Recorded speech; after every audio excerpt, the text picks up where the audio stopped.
Hello everybody, welcome to Awesome Rusty Bucket. Subscribe to the channel if you haven't already and drop a like on this video. I am trying to get a second silver play button and get 100k subscribers on this channel, although I never actually got the silver play button from my main channel, so maybe I'll get them both at once. I don't know. But subscribe to the channel, trying to hit 100k. It's much appreciated. It's hot takes, you know this. Let's get into it. The Suns should entertain the idea of trading Deandre Ayton given how much other centers they try. Why did I say Bam? Biyombo, McGee, and even Jalen Smith have been really good. No, I don't think that's true. I mean, if you want to make the argument, roll man center who is a decent defender, they do accomplish that, and JaVale McGee is quietly having one of the best backup center seasons of all time. I know that's a very strict niche, but genuinely, JaVale McGee has been phenomenal for the Suns off of the bench. But at the same time, I think that's specifically because it's in a limited window, as you can say for all those other guys. Meanwhile, Deandre Ayton is well battle-tested to survive big minutes in playoffs and match up against some of the best bigs in the league and hold his own. I'm not entrusting that to Jalen Smith, Bismack Biyombo, or JaVale McGee. Sorry, I'm just not. And if you want to make the money-saving argument, I'd say the same thing I did with his contract situation to begin with. It's not worth saving whatever amount of money you might potentially save to completely just throw away a huge talent that is on your franchise at the moment. So, no, do not entertain that idea of trading DeAndre in unless there's some phenomenal package you're getting back otherwise. Winning a ring would not help the position of Chris Paul or James Harden in terms of all-time position lists. Yeah, at least for me, it wouldn't, because it might move them up a couple of spots for sure, but overall, I think I already have them relatively high by comparison to where most people would have them. So to that end, I think it would come down to how high you actually have these players. Because a lot of people sleep very much on the all-time ranking, especially of James Harden. So I think I have him at like anywhere between like 25 and 32. I think Chris Paul is in a similar ballpark. And that's for my list from like 2019, which there's so many things I would change about that. Like so many things I would change about that list now because of just a lot of my perspective has shifted. But either way, the point of a ring not really changing their legacy, for me, it doesn't really do it. If anything, it would just remove the people who are more critical of the both of these players, but I think that comes down to the person. The Lakers will not make any big moves at the deadline, but will make a big playoff push towards the end of the season. I mean, I see a world where the Lakers figure it out, but I don't bet on it, and that's the video that I just put over on my main channel, so if you want to go watch that, feel free to do so. I don't know why YouTubers do that where they say, feel free to go do this thing that definitely benefits me. Like, feel free to do it. No, go watch the video. I want money. Especially in fucking January, for God's sakes. But where was I? The playoff push, don't see it happening, but and I don't think they're going to make a big move at the deadline either, because what move do they really have? They might have a fringe big move, like maybe Kendrick Nunn and Taylor Horn Tucker and a 2027 first, and you get Eric Gordon, which would be too much for Eric Gordon in my opinion, but maybe they're that level of desperate.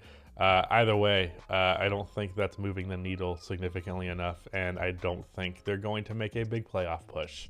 Josh Giddy will lead the league in assists at some point.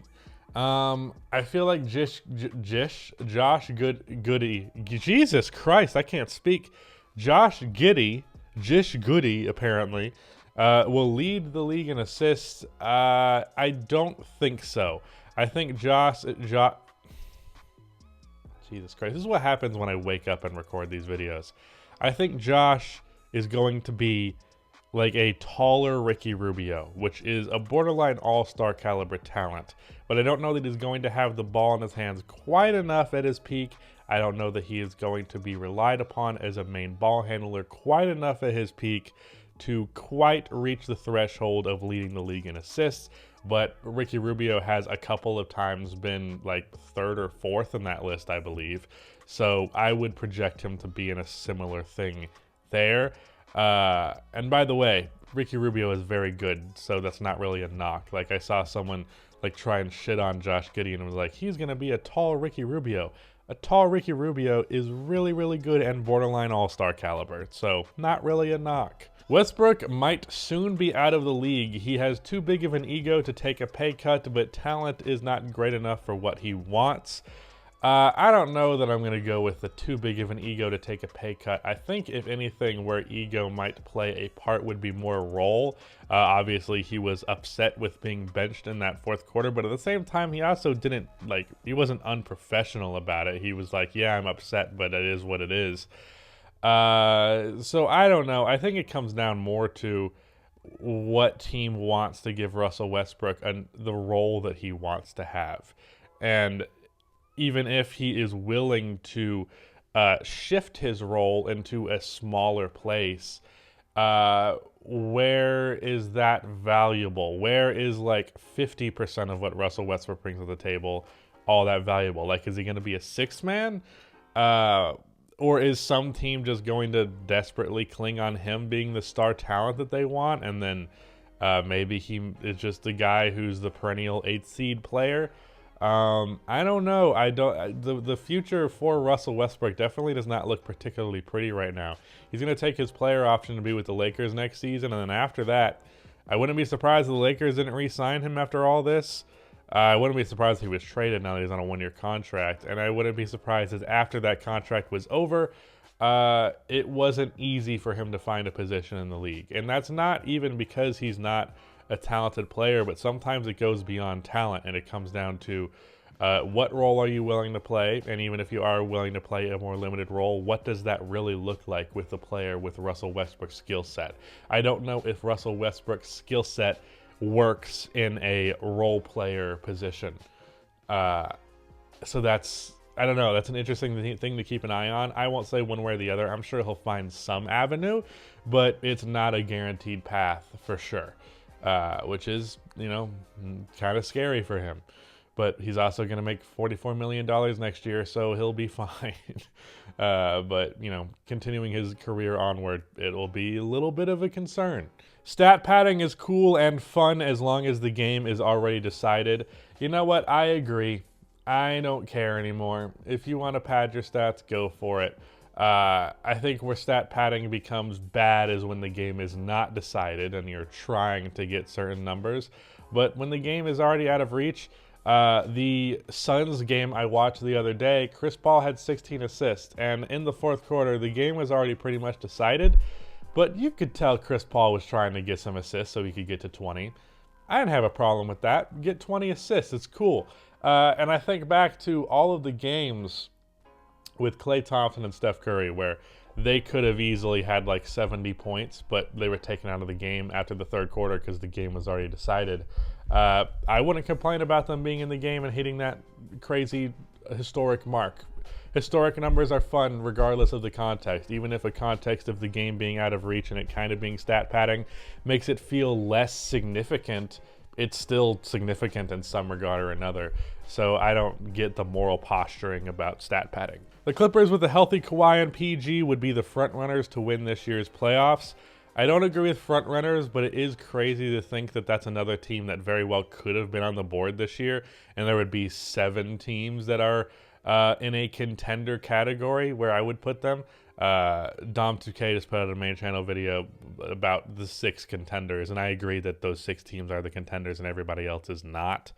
But that's crazy that there could have been 7 of them. Hell, there could have been 8 if the Lakers weren't such a fucking disaster fire. 2018 LeBron is better than 2013 LeBron. In 2018, he was even better on offense, and though he was worse on defense, it was due to a large commitment on offense. I don't give a shit about that excuse.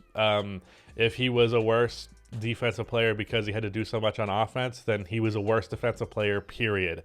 And the gap between 2018 LeBron and 2013 LeBron offensively is nothing by comparison to the gap defensively. 2013 LeBron is one of the greatest defensive players of all time. 2018 LeBron was a mediocre defender, if we're being positive. So to that end, I don't know why this is viewed as a competition. Maybe because the recency bias. Maybe it's because this is the first version that a lot of people actually saw and they didn't see 2013 LeBron. But even though I was new to basketball when 2013 LeBron happened, he is the best version of a basketball player that I have ever seen was that year. And I don't know why 2018 gets this much credit when 2013 LeBron to me was so clearly better because of the difference defensively. Maybe it's underrating the defensive side of the floor, but again, 2013 LeBron, one of the greatest defensive players of all time. 2018 LeBron, mid-ass defender. And sure, LeBron was a better shooter in 2018, even though the three-point numbers are percentage-wise are relatively the same. I'll tell you the eye test would suggest he's a better shooter. The mid-range and post-game was a little bit better, sure.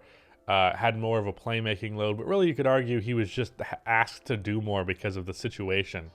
2013 LeBron's just better. He just is. And I might make a video about this one day, but I really truly don't understand why this is viewed as a competition. 2013 LeBron's just better. He is. LeBron and Jokic are in the same scenario right now. Other players are injured or underperforming. Yeah, pretty much. And I'd say their MVP cases are kind of like neck and neck, just purely based on the fact that they are in extremely similar situations. I would, in my MVP letter, put Jokic like one spot above LeBron because I think Jokic is like 10% better. And had been 10% more impressive, taking age out of the factor because I'm not using it as a factor in MVP race.